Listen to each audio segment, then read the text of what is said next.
Hello বন্ধুরা, আমি আবারও চলে এলাম ছোট্ট একটা মিনি ব্লগ নিয়ে। তো পয়লা বৈশাখের দিন ঘুরতে বেরাবো, আগে থেকে প্ল্যানিং সব রেডি, কিন্তু এতটাই গরম বাইরে বেরানো যাচ্ছে না। তো বেরাতে বেরাতে সন্ধ্যা 6টার পরে আমরা বেরালাম।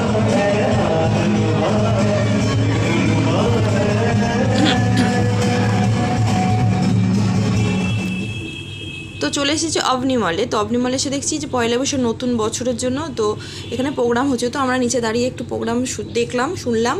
তো আমরা চলে এসেছি এবার উপরে কিছু খাবো, রাত হয়ে যাচ্ছে, বাড়ি ফিরবো। তো ডিনারটা এখান থেকেই সেরে বাড়ি ফিরবো।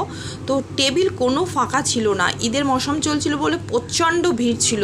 তো আধা ঘন্টা 40 মিনিট দাঁড়ানোর পরে একটা টেবিল খালি হবে দেখছি। তো ওখানে দাঁড়িয়েছিলাম অনেকক্ষণ। তো টেবিলটা খালি হওয়ার পরে এই আমরা এখন খাবার নিয়ে এসেছি। এখান থেকে ডিনার সেরে বিরিয়ানি নেওয়া হয়েছে।